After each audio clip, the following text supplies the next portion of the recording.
is Johanna Christine, and in this occasion, I would like to present my reading report regarding the topic 9 and topic 10 of Introduction to Discourse Analysis.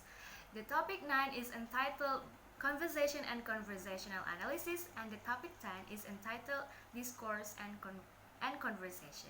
So, firstly, I will present the topic 9, which is entitled Conversation and Conversational Analysis. So, firstly, we have to define what is conversation analysis. Conversation is the way people communicate, socialize, and develop their relationship with others. So that in the conversation, people engage in a form of linguistic communication. People communicate using language, but also including eye contact, body posture, and then silence, also the real context of the communication. Conversation analysis is about what makes a good conversation. So in conversational analysis, we talk about how to communicate in a good way. This approach is taken from the ethnomethodological tradition in sociology, which is taken from the form of a set of perspective which describe what a conversation should be. It presents sets of the rules that indicate which topics are appropriate or how language is to be used for maximum effect. The principle of good and appropriate is depend on or is determined by culture, and it change over time. So the history of conversation analysis is firstly grew out from the ethnomethodological tradition in sociology, which is proposed by Harold Garfinkel in 1964 until 1988.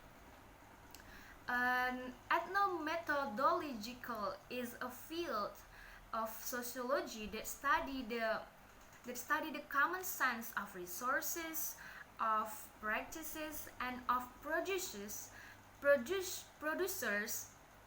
through which members of a society produce and recognize mutually intelligible objects, events, and courses of the action. The main focus of ethnomethodological is how individuals interpret situations and messages that they found in the social world. So the study in interaction is developed time by time, and then in 1959 until 1981, a government examines that the ordinary activities of daily life is an important subject to study. So he demonstrated that it was possible to study everyday life events and situations, and to discover how human being engage in society. He showed how matters of great social significance could be found in everyday activities. And then the study of speaking is not simply a matter of linguistic descriptions of language, but it is interaction, how its own system of rules and structures which is not intrinsically linguistic in nature. So the approach of Sachs said that the study of conversation is characterized by a view of talk as activity through which speakers accomplish things in interaction. Then conversation is realized through sets of practices which speakers can deploy in order to achieve the appropriate action in particular contexts. So then there are basic conversation analysis principles, or we can also call it as core assumptions. So basically there are three core assumptions of conversation analysis. The first one is order is produced order lines. It means that order does not occur of its own, nor does it pre-exist the interaction, but it is rather the result of the coordinated practices of the participants who achieve order lines and then interact. And then the second core assumption is order is produced, situated and occasioned. So order is produced by the participants for the communication where it occurs. And then the third core assumption is order is repeatable and recurrent. The pattern of order lines found in conversation are repeated, not only in talk of an individual, but across groups of speakers. So the key idea of conversation analysis is the notion of recipient design. Recipient design means that is the idea that participants design their talk in such a way so that can be understood by the other speaker. And then we come to the next topic, which is entitled Discourse and Conversation. The first thing we have to comprehend is the key concept of conversation analysis. So a major area of study in the analysis of discourse is conversation analysis. So generally the major subject in studying discourse is analyzing conversation analysis. So conversation analysis is an approach to analysis spoken discourse that looks at the way how people manage their conversation, their everyday conversational interactions, and it examines how spoken discourse is organized and develops as speakers carry out these interactions. Conversation of related utterances or adjacency pairs, and then preference for particular combinations of utterances, or we call it as preference organization, and then turn taking, feedback, repair, conversational openings and closings, discourse markers, and response tokens. But the key issue in conversation analysis is the view of the ordinary conversation as the most basic work, the most basic form of talk. So the main issue in conversation analysis is the view of ordinary interaction as the most basic form of talk. And then from conversation analysis, the conversation is the main way people come together, exchange information, negotiating, maintaining social relations. And then we also have to understand transcription conventions. Transcription conventions are used in conversation analysis. So in analyzing conversation, we need to transcribe the conventions. So the transcription conventions shows how a speaker and interlocutor manage their interaction and manage their conversation and interaction in a cooperative manner.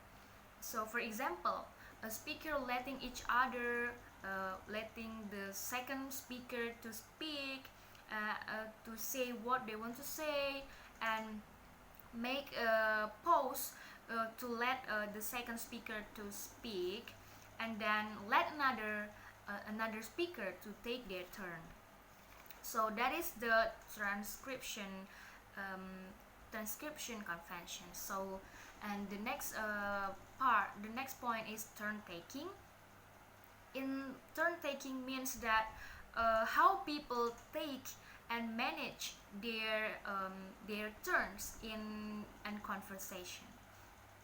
The basic rule in English conversation is that one speaker one speaker speak at a time.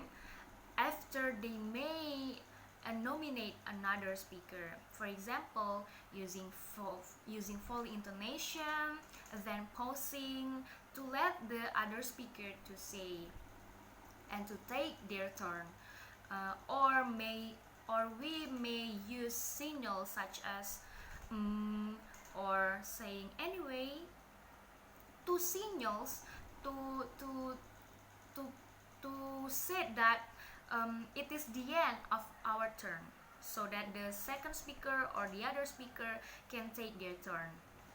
And then there is a adjacency pairs. Adjacency pairs means are the fundamental unit of conversation organization and a key way in which meanings are communicated and interpreted in a conversation. For example, in each of the pairs of utterances in interaction, the first speaker stops. The first speaker stops and allow the second speaker to produce the second pair of the part of the pair of the utterance. So adjacency pairs are different in different cultures. For example, when English speakers say to a French speaker, "Did you have a good weekend?" The English speaker intend to have a response from the interlocutor. Yeah, I did a good weekend. But in French culture, when they are asked a question something like this, they will answer it completely. They will explain how did their weekend went. So they will answer it completely, but it is not the answer that the English speaker wants to hear. So that is why agency pairs are different in different cultures. And then we have to understand also the preference organization. Preference organization is, for example, there is a freedom in responding to the first pair of the utterance. We either accept or reject the first pair. For example, when a speaker give a compliment to the second speaker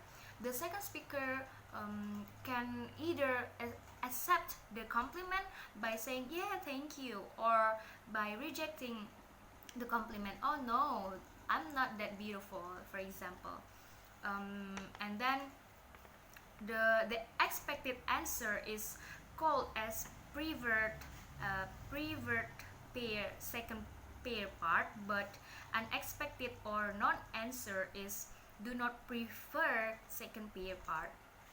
And then the last thing that we have to understand in conversation analysis is repair. Repair is the way speakers repair or correct their utterance or the word that they have been saying, or checking that they have understood in the conversation. So that's all the things that is related to the conversational analysis and discourse. So that is all my understanding regarding to the topic 9 and topic 10. Thank you so much for listening. Thank you so much for your nice attention. See you in the next topic.